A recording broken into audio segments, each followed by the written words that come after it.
Apakah ini masih si kelaparan yang kita kenal? Menjelajah hutan hujan yang lembab, akhirnya makan tusuk sate lobster. Mengumpulkan bawang dan talas. Tiba di lokasi tantangan dalam 10 menit.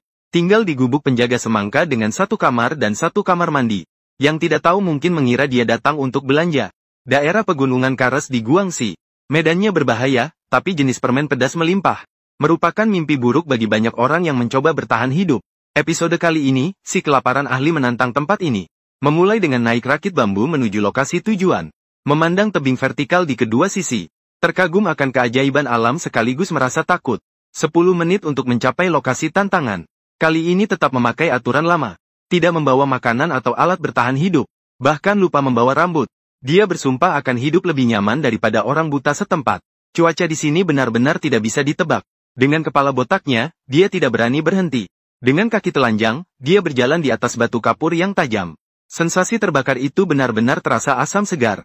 Saat terus berjalan, indera keenamnya merasakan ada yang tidak beres. Ketika dia menajamkan pandangan, astaga! Seekor ular weling hitam putih bersembunyi di semak-semak. Ular itu seharusnya bersyukur karena berhasil lolos. Dia melanjutkan perjalanan melewati medan pegunungan yang terjal. Suara gemuruh guntur terdengar di telinganya. Hal yang paling mendesak sekarang adalah menemukan tempat berlindung. Baru saja selesai berbicara, si beruntung melihat ada sebuah lubang hitam di depan. Menginjak gas dan segera menuju ke arahnya. Saat mendekat, terasa sejuk. Ukurannya seperti benar-benar dibuat khusus untuknya. Menempuh perjalanan sehari menghabiskan banyak energi. Saat sedang bingung memikirkan makan malam, dia melihat seekor jangkrik. Kandungan proteinnya mencapai 80%. Si rakus demana mungkin melewatkannya. Sekali gigitan, renyah dan penuh dengan cairan di mulut. Tidak bisa dibandingkan dengan daging sapi. Jika tidak ada sayapnya, pasti lebih sempurna. Langsung menangkap satu lagi. Benar-benar kelaparan. Tanpa sengaja, kaki jangkrik tersangkut di tenggorokan. Setelah makan hingga 70% kenyang, kakek De bersiap untuk istirahat lebih awal. Batu di dalam gua basah dan dingin. Dapat dengan cepat menghilangkan panas tubuh. Kecuali jika hujan turun. Kalau tidak, si botak tidak berniat tinggal di situ. Dia mencari sebidang tanah datar di sekitar. Meskipun tidak ada peneduh, setidaknya tetap kering. Malam pertama tetap mengikuti aturan lama. Langit sebagai selimut dan tanah sebagai tempat tidur, terpaksa bertahan untuk semalam. Waktu menunjukkan hari kedua. Setelah semalaman menggigil kedinginan, kakek De terbangun. Lapar dan kedinginan menyerangnya bersamaan. Setiap sel tubuhnya sangat mendambakan asupan energi. Baru melangkah beberapa langkah keluar. Astaga! Ada lagi satu batang permen pedas menghalangi jalan. Setelah kejadian ini, kakek De menjadi sangat waspada. Berdasarkan pengalaman bertahan hidup bertahun-tahun ala Ed Stafford, ia menemukan tanaman bernama daun pisang-pisangan. Tanaman ini tidak hanya memiliki nilai obat, bijinya juga kaya akan protein, serta mengandung berbagai elemen mikro yang dibutuhkan tubuh manusia. Tidak jauh dari situ, si rakus De menemukan tanaman sorel. Namun, harus hati-hati membedakan jenis yang beracun dan tidak beracun. Dicicip sedikit, rasanya asam seperti lemon. Ia memetik daun untuk dijadikan wadah. Kesempatan ini langka, jadi ia mengumpulkan sebanyak mungkin. Selain itu, ada juga apel ular merah yang cerah. Ini adalah tanaman herbal abadi. Rendah gula dan kaya vitamin C. Dicampur menjadi salad sayuran. Rasanya asam dan manis, dengan nutrisi yang seimbang. Pasti menjadi hidangan yang jauh lebih besar daripada daging sapi. Namun, untuk bertahan hidup di hutan yang lembab, api sangat diperlukan. Ambil beberapa bambu kering di dekat sini sebagai bahan. Bersiap untuk membuat gergaji api bambu. Pertama, gunakan batu untuk mengikis beberapa serat kayu kering sebagai bahan awal api.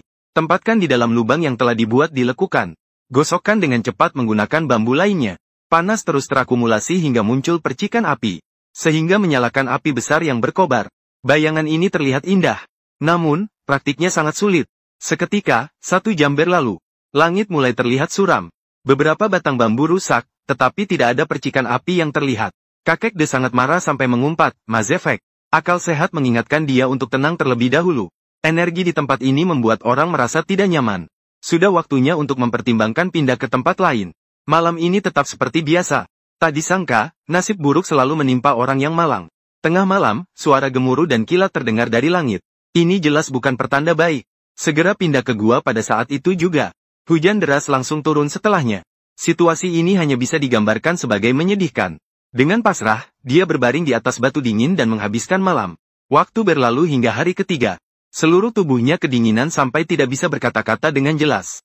Dia tidak ingin diam saja menunggu kematian. Meski hujan turun, kakek De tetap ingin melarikan diri dari tempat buruk ini. Rumput tempat dia berbaring semalam kini telah tergenang air. Dia takut terkena hipotermia. Dia hanya bisa terus bergerak untuk menghasilkan panas. Tidak tahu sudah berapa lama jalan, hujan akhirnya berhenti. Melewati tumpukan batu yang berantakan. Sebuah plum di tanah menarik perhatian kakek de, si rakus. Sekali mencicipi, rasanya asam menggigit. Ini adalah kalori yang dia butuhkan. Di samping sini ada pohon prem. Kesempatan langka seperti ini tidak boleh dilewatkan. Dia mengumpulkan semua plum matang yang jatuh ke tanah. Untuk mengenyangkan perutnya, dia mengikuti aliran sungai menuju hilir. Sepanjang jalan, dia melewati gunung dan bukit. Setelah berjalan beberapa kilometer, dia menemukan tanaman liar. Yang nama ilmiahnya adalah rumex atau bayam gunung. Tanaman ini bisa digunakan sebagai obat dan membantu di saat darurat. Tetapi bagi kakek de, si kelaparan, ini bisa mengatasi rasa haus. Dengan pengetahuan yang dia kumpulkan selama bertahun-tahun di alam liar, kakek de terus berjalan sambil mengisi kebutuhan karbohidratnya. Beberapa kilometer berlalu tanpa konsumsi kalori berlebihan. Setelah perjalanan panjang, hari sudah semakin sore. Pada saat itu, kakek de, si beruntung, melihat sebuah pohon jeruk bali. Di bawah pohon itu, ada sebidang tanah kosong. Dia mengambil bambu untuk dijadikan bahan bangunan. Memanfaatkan kondisi sekitar. Kakek de, tukang bangunan, merencanakan untuk membangun satu ruangan dengan dapur. Menggunakan 3 batang bambu sebagai balok utama. Saat sibuk bekerja dengan penuh semangat, suara petir kembali terdengar di langit. Kakek de, si botak, terpaksa mempercepat pekerjaannya. Atapnya ditutupi dengan rapi oleh daun palem untuk melindungi dari hujan. Tepat sebelum malam menjelang. Akhirnya, mencapai standar untuk bisa ditinggali. Tidak sempat menyalakan api. Memanfaatkan bahan yang tersisa untuk membuat kasur darurat. Dibandingkan 2 hari sebelumnya, kualitas hidupnya telah meningkat pesat. Waktu sudah memasuki hari keempat. Pagi itu, kakek de, si botak, terbangun kedinginan oleh suhu rendah di gunung. Progres 9 kali kelaparan sudah tercapai. Saatnya menyalakan api. Sebelum itu, perkuat gubuk terlebih dahulu. Kumpulkan ranting di kedua sisi untuk menutupi. Bisa sedikit melindungi dari dingin dan hujan. Selanjutnya, cari beberapa bambu kering sebagai bahan untuk menyalakan api. Si botak de tiba-tiba merasa tubuhnya tegang. Astaga! Menemukan seekor ular hitam pekat. Hewan ini naik pangkat dengan cara memangsa sesama jenisnya. Racunnya sangat kuat. Jika tergigit, tidak akan sempat menunggu pertolongan. Di desa sudah ada 8 orang satu meja menikmati pesta besar. Tapi mereka takut pada api. Hal ini semakin memperkuat keyakinan kakek de sebagai pemuja api. Agar bisa lebih leluasa, dia rela melepas celana dalamnya. Meletakkannya di dada untuk menahan kuat tongkat bambu. Dengan menggunakan seluruh tenaganya, dia menggosok bambu 49 kali. Usaha keras tidak mengecewakan, asap tebal mulai muncul.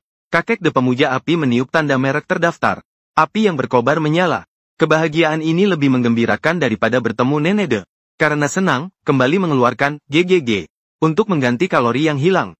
Mencari bahan makanan alami di sekitar. Bukankah ini buah loquat yang manis? Wah, setelah makan ia membungkus beberapa lusin lagi. Orang yang tidak tahu mungkin mengira dia sedang berbelanja grosir. Orang ini, jika tidak khawatir soal makanan, pasti tidak bisa diam. Kembali ke perkemahan membawa batu. Dengan perhitungan praktis, membuat tempat tidur bambu. Bagian atasnya dilapisi daun palem. Hari-harinya semakin nyaman. Malam hari makan loquat sambil memanggang api unggun. Hanya kurang 1 porsi protein untuk mencapai kehidupan liburan. Waktu sudah mencapai hari kelima. Untuk segera menjelajahi sekitar. Kakek desi cerdik mengirimkan drone. Terlihat ada sebuah gua di dasar lembah yang tidak jauh. Naluri seorang pemburu memberitahu bahwa ada protein di dalamnya. Namun, sebelum masuk, perlu membuat obor terlebih dahulu. Mengumpulkan resin di sekitar sebagai bahan bakar. Kembali ke perkemahan dan menggunakan bambu sebagai wadah. Panas dari api digunakan untuk mencairkannya menjadi bentuk cair. Setelah setengah jam, mencampurkannya dengan serpihan bambu. Hasilnya adalah campuran yang mudah terbakar sekaligus tahan air. Terakhir, memasukkannya ke dalam tabung bambu untuk dijadikan obor. Untuk berjaga-jaga, membuat 2 obor sekaligus. Membawa api, kakek de menuju gua. Sampai di tempat peralihan antara terang dan gelap. Menyalakan obor. Si botak mulai berjalan ke dalam kegelapan. Seiring ruang semakin sempit, membuatnya merasa sedikit gelisah. Semakin masuk ke dalam, pintu gua semakin menyempit. Membuat berjalan semakin sulit.